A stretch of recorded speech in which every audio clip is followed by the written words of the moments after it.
Do they just write up their appraisal and the lender takes it from there, or how do they determine who is assigned to which house? It's a lot of them. Okay, yes, I'm having a lot rolled into one. Okay, can you guys hear us okay? No? Okay. Okay, is that better? Yes. Okay.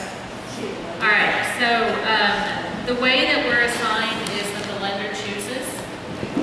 Every lender has a list of appraisers that are approved, and they choose from that list and send the assignment out. There's a lot of bidding going on right now, where we've got all these AMCs, they'll send orders out for bids, and they're looking for price and turn time, how long it's going to take us, and they choose the appraiser based on that. But still, they have to be on the list. So we don't necessarily choose which houses we do. We choose within our office, and we do have the ability to decline orders. But the lender is the one who decides that and selects the appraiser. We do know if it's VA, FHA, or conventional before we go out to the property. That is part of our engagement letter.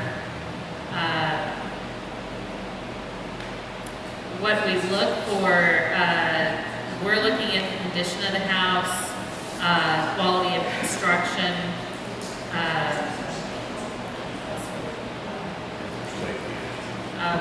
health and safety issues, especially if we're doing FHA, VA.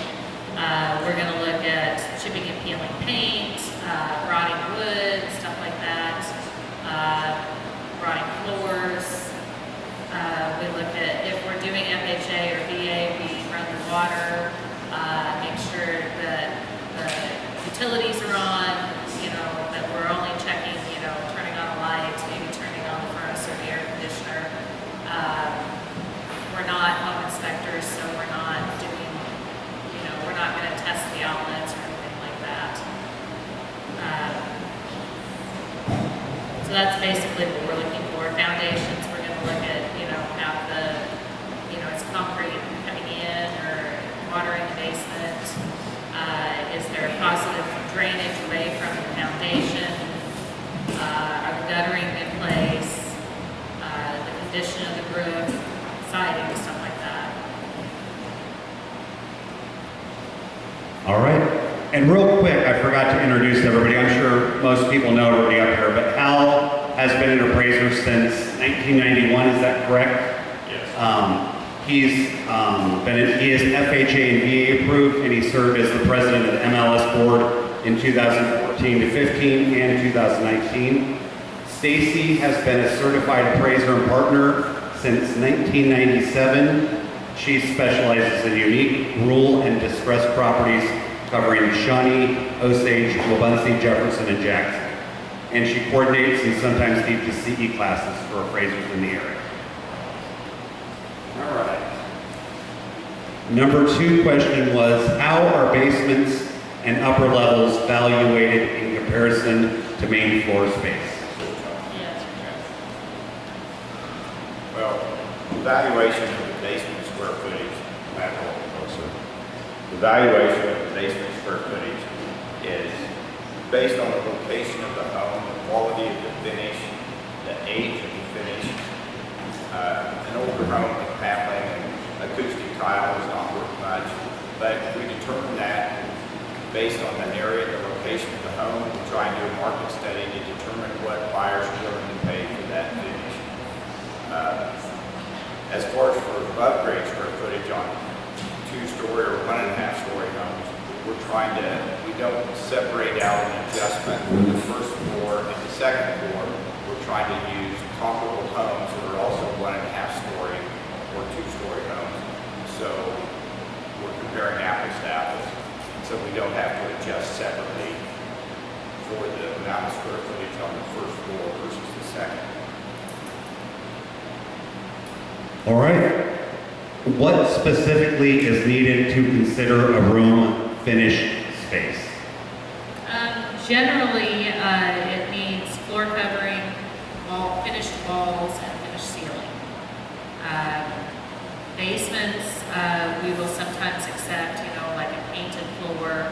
Like you said, it depends on where it's at, the quality of the finish of the rest of the house. as far as the basement. But usually you're going to need it and heat. You don't necessarily have to have air conditioning, but you have to have heat. So finished wall, floor, ceiling, and heat.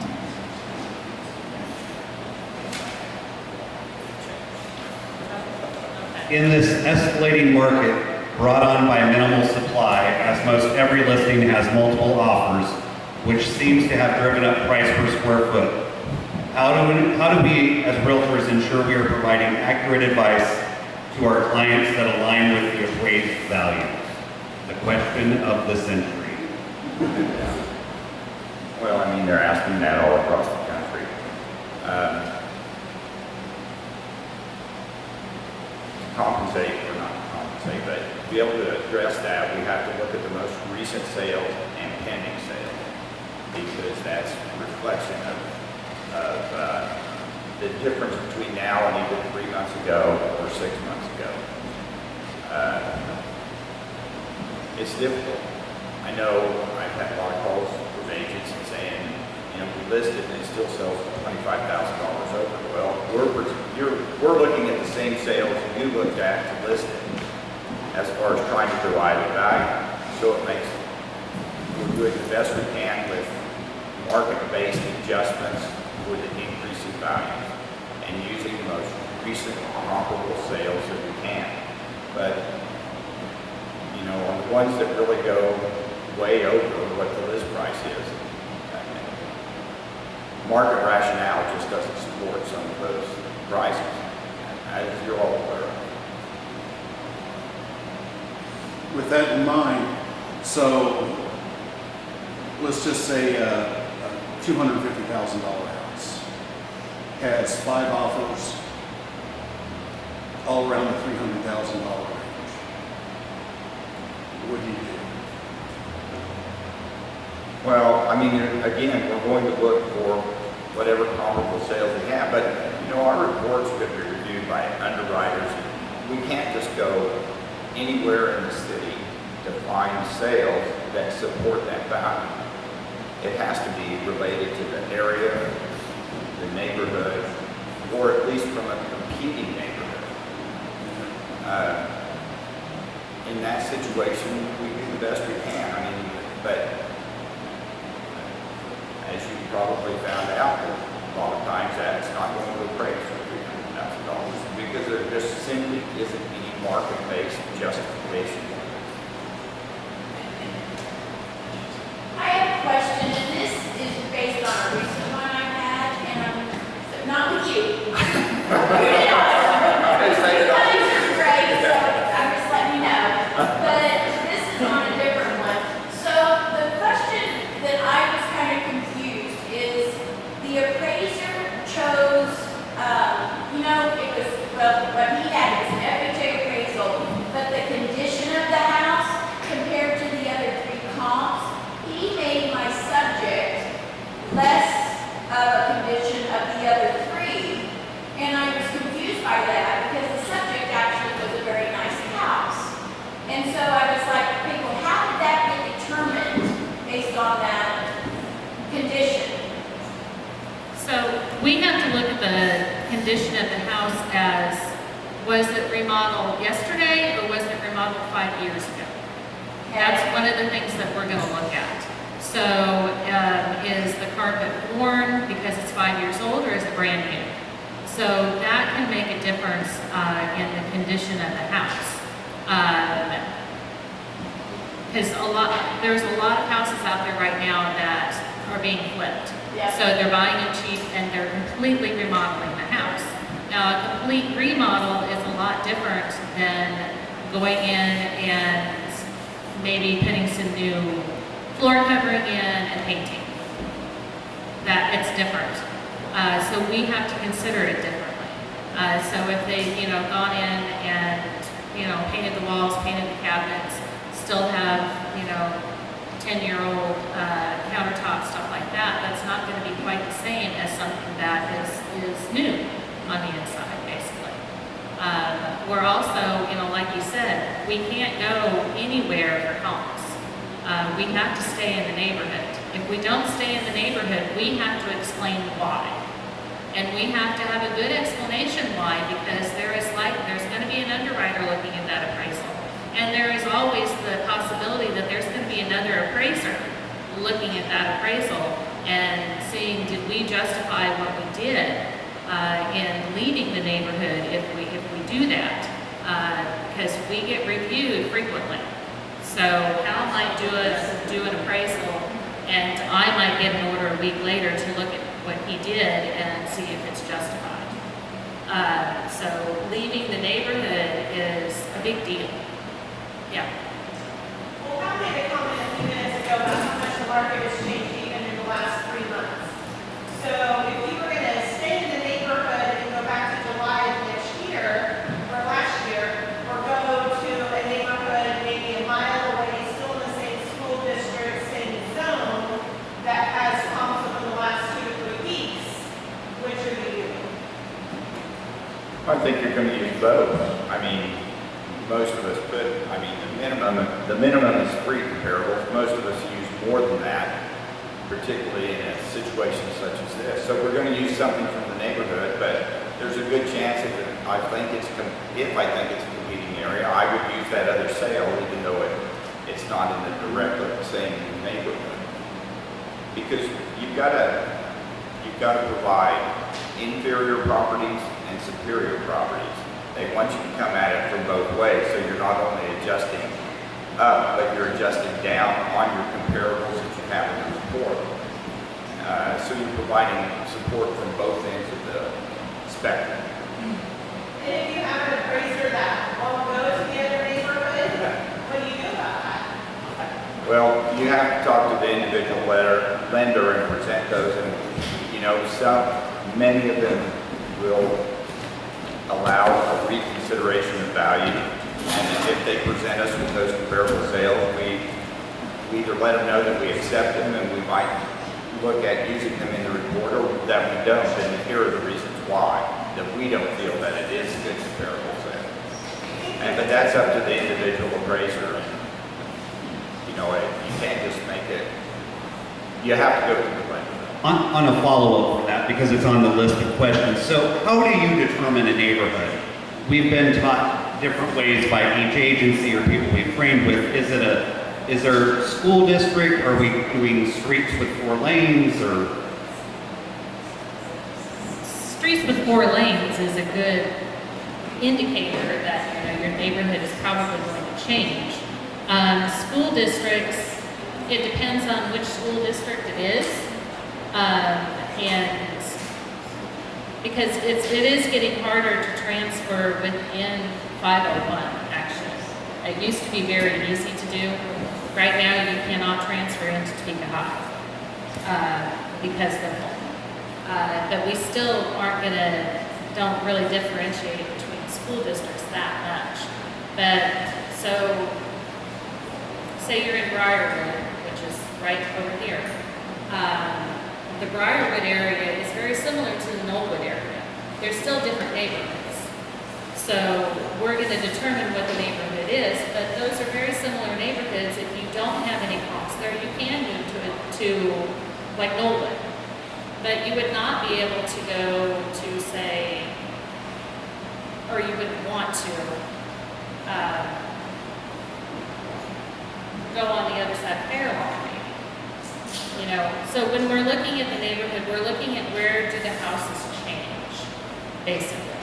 So if you're in a neighborhood of like 960 square foot houses, and you cross this street and all of a sudden the houses, there's 2 stories, then the neighborhood has changed. So that's what we're looking for, is where does it change? And competing areas are areas with similar houses, but also that the houses around them are similar. So if your median price in one area is $150,000, and your median price over here, even though there's a similar house and your median price is $200,000, we're probably not going to cross that line because the neighborhood is much different. Okay, and then a follow-up to what we've been discussing is, does the appraisal stick with the home, or can the seller ask for a new appraisal if they're not happy with the appraisal? FHA, if it's FHA, then it's stuck with that home for 6 months. Otherwise, it kind of depends on the lender. And then the follow-up question as well is, how can an appraisal be appealed if you feel like there's something that could be changed on it? First off, if you are not sure if your sale is going to appraise out, I would be preemptive and leave costs on the county.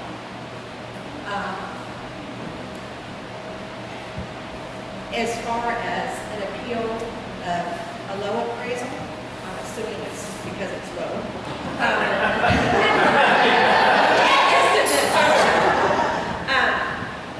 To be very matter of fact, don't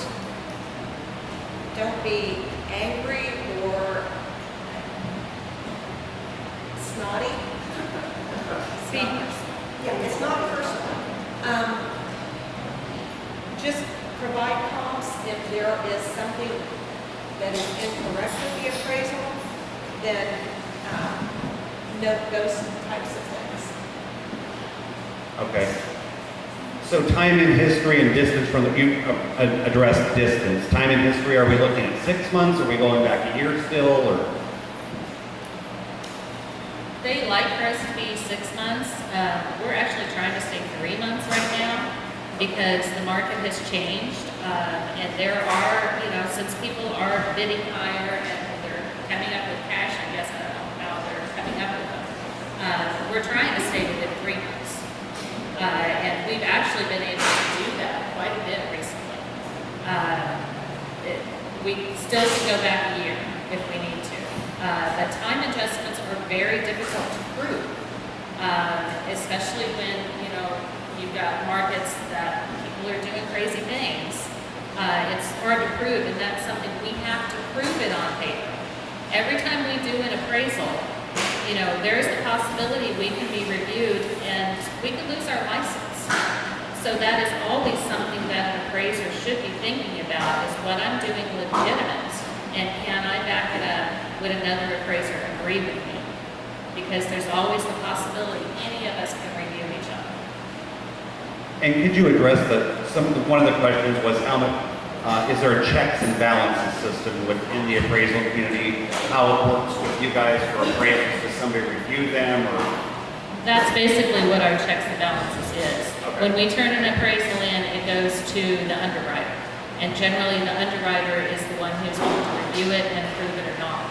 Now, if they also run them through automated systems, if it runs through the automated system and the computer is kicking out comps that we didn't use, then the underwriter can send us those comps and say, why did you not use these? So that is the first step. And then if there's a problem with the appraisal, or if the property has doubled in price from when they originally purchased it, they'll send it out to another appraiser to review it, or possibly do a second appraisal. Okay. Another question I got a text on. If you appraised a house at 180 and the buyers made up the difference to 196, is it now a valid 196 comp? Yes. Yep. Yep. The other thing that I would add on how far back you go on comps is we also need to look at pending sales. So some of you I talked to this morning, can you tell me that sale price? Because when we are in a market like this, and to use the list price is often misleading. So it's important that we know the pending sale prices on some of these. Somebody texted in, we recently had a situation where the house appraised for $16,000 less. Then 2 weeks later, we got a new appraisal and it was $4,000 over asking. No changes were made. How could we help explain this to our client, the difference in appraisal prices? So you're saying it's $4,000 over the contract price? It was originally priced for $16,000 less than asking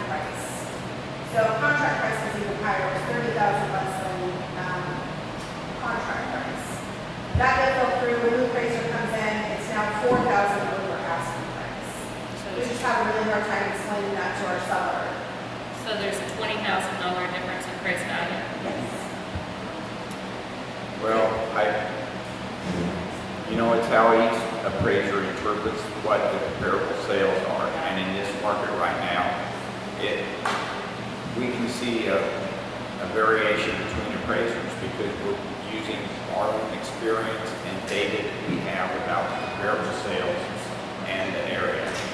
And I know it's hard to justify, but as much as you guys have difficulty in listing them, we're having a difficult time in appraising.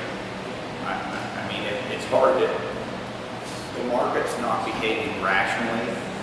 And so it's hard, and that's our job, is to interpret things rationally, and it's difficult to do.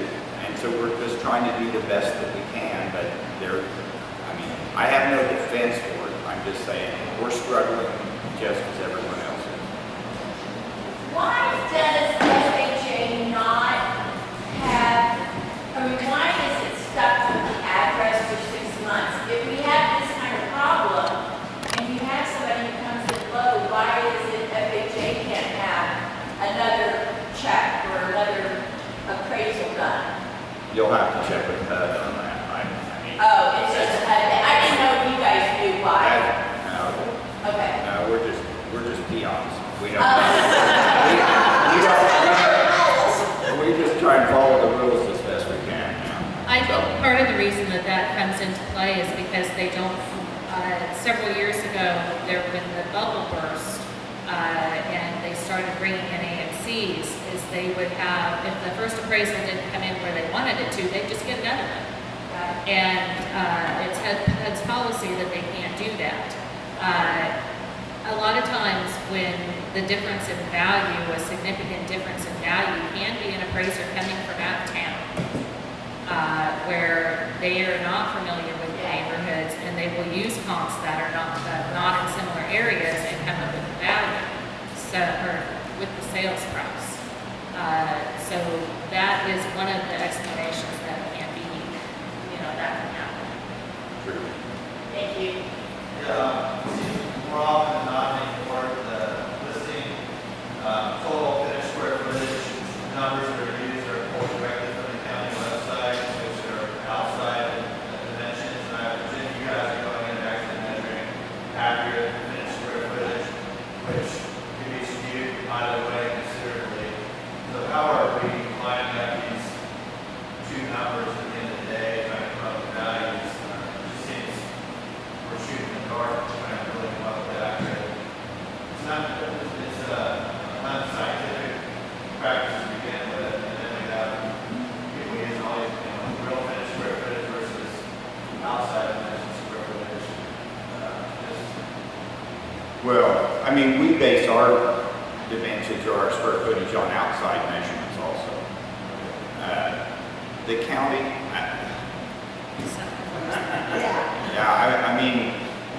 they're accurate on basic branches, but on older homes, they don't go in and measure the second floor. They're using a percentage of the main floor as to calculate. And so frequently on the very older homes with the steep and slanted roofs and the build up into the attics, they have way more square footage than there should be. And so we're coming out with a different square footage than that. But the only other is to learn how to measure a house and measure it yourself and come up with a square footage. And you will match what an appraiser. You have two appraisers measure a 1.5-story home. There could be a slight difference of maybe 20, 25 square feet or something like that, because you're estimating still what the dimensions are from the exterior, because we can only measure upstairs. But it's going to be close, much closer than the county.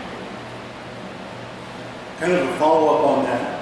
Okay, I have one coming up where the seller has finished off the basement. So there's an additional bedroom, additional bathroom. So those are measured. Do I also include like the hallway that's been finished off as well? Yes. Okay. Stairs.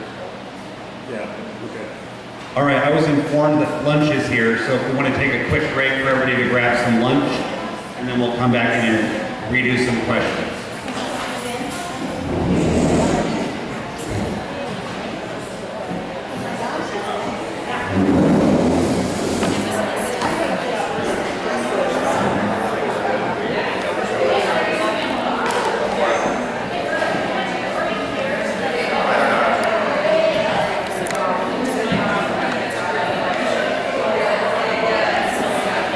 Have any real reason to monitor. Right. And so it varies by the nature of the orders. So I don't know. You don't have. And, you know, unless we're doing some refinances, so when you know, those you're not, you don't factor in, so at least I don't have any kind of an answer to that. In rural areas, Sorry, I don't have an answer to that. We don't keep track of it. in rural areas, do you pull comps for the entire county or the city, or what would be a deciding factor when appraising rural properties? I usually try to stay within that school district. If it's Seaman or Shawnee Heights or Washburn Rural or Michigan Valley, wherever we happen to be in a rural area, that's my first parameter. It kind of depends on the property. If you've got a unique property, like a barn dominium or something, you're going to be going a lot further for comps. But school districts are a good starting place. You know, Osage County, you might not be able to stay in the school district, but it's a good place to start. Okay, the next one is headroom to count for square footage. I'm guessing they're talking about the ceilings and what the measurement is and how you guys determine that to count as finished square footage. Well, on the, okay, so you're in a room up in an attic with ceilings like this. We measure from a minimum of 5 feet on the side wall. So even if it goes down farther, we're not taking it out of there. Okay, and then for the VA, it has to be a minimum of 7 feet.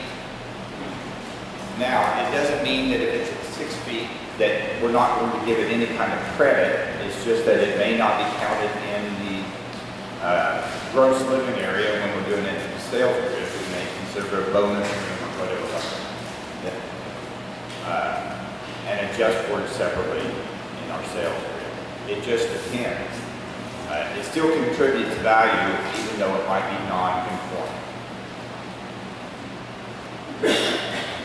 Do VA loan appraisals have the same requirements as FHA loan appraisals? Close. Roughly, yeah. Virtually the same. It's safety, health, security. So windows that open and close and lock, doors that open and close and lock, and then also lead paint, electrical, drainage around the exterior of the home. Does the roof look okay? And just anything else that might be considered a hazard where somebody could get hurt. One thing, FHA requires smoke detectors, one on every level that has finished area, where VA does not. Yeah. On a side note on that, if it is going FHA and you're the listing agent, if you could make sure with the seller that the scuttle, we have to look up in the attic, that there's not furniture piled in front of it, that it's not screwed shut, that it's not locked shut. We don't want to have to come back, and we do have to come back if we can't get access to view into the attic. Same way with the crawl space. If the home has a crawl space, the cover should be secure, divert water away from the crawl space entrance, and it also needs to be unlocked if there's a lock on it, so that we can get in, at least look under there and take a picture. what are some things we could have sellers do to prepare for the appraisal that would make your jobs easier? Obviously, you just said that. Is there anything else that you can give us hints for? A list of any improvements that they've made along with the dates that they made them. If they know the age of the roof, that would be helpful. Side note, manufactured branch. You know, they're supposed to have a data sheet, which is a letter-sized piece of paper attached somewhere in the home that tells who manufactured it, when it was manufactured, model, serial number, HUD numbers. Typically, they're on the inside of a kitchen cabinet door, or a master bedroom. Sometimes they're by the electrical panel. You'll find them all kinds of places, but you need to check with the seller to see if they have them. And on the exterior, there's supposed to be 2 plates on each section of the manufactured branch home that again gives the number. If they've had the siding replaced on the exterior and those aren't there, I'm just telling you, you can speed up the whole process if you address those things with your seller and with the lender before you get 2 days before closing or 10 days before closing. That information has to be in there. And I would also suggest on the data sheet that's inside that kitchen cabinet, so many times they're wet, they've gotten torn, they've gotten everything. Suggest to your buyers or to the sellers, cover them up with plastic or put them in a sleeve or something. It's vitally important for the lender and for them to be able to sell that home eventually to have those things in there. And it makes our job a lot easier if they're already there and we have that information. Also on manufactured homes, it's very helpful for us if you would put that in the listing, that it is a manufactured home, because it can take us a long time to sit and look at the pictures to try to figure out if it's a manufactured home or not. So that, sometimes. I saw Mary spend half an hour yesterday looking at pictures to determine if houses were manufactured homes or not. Yes. It is a market? Yep. What size of garage would be counted as a 2-car garage if it has a huge door? One with a 2-car door. We have to count the garage based on how many you can get in without having to move another one. So if you've got a single-car garage, it's a single-car garage. It doesn't matter if you can pull 3 in there. It's still, then we might give it more credit, but we're not going to give it the same credit as a garage with a 2-car. There seems to be a shortage of appraisers. What are the ways that someone could enter the profession? Okay, so you have to have a degree, I believe, an associate's or bachelor's. You can do an associate's with additional. Yeah. So you have to start with that. You got to have college, and then you have to have, I believe, 180 classroom hours of specific appraisal classes. You also you have to have 1,500 hours on the job experience with another appraiser. So you have to find a certified appraiser that is willing to let you ride with them for about 2 years, year and a half, 2 years at least. And they have to sign off on your work and everything. And then you take the test and pass it, then you can get a certification, and then generally 2 or 3 years later, you can get approved by lenders. But most lenders want 2 to 3 years of experience, licensed or certified experience before you want to work. Can I ask a question along that line? So, because of this shortage, should we be writing our contracts out? How far out should we be writing these contracts in order to make sure that we close on time if the appraisal is the big issue? Well, you have to check with your lender. I would think 6 weeks would be the minimum. The issue that we all. Right, so 6 weeks is no big deal. Yes. Well, right now, I don't know about these guys, but I've got orders, I'm booked out till July 4th already. So, I mean, so then for those where they're trying to squeeze in too early in like 3 weeks. So then they call us and they're trying to push us to, you know, and they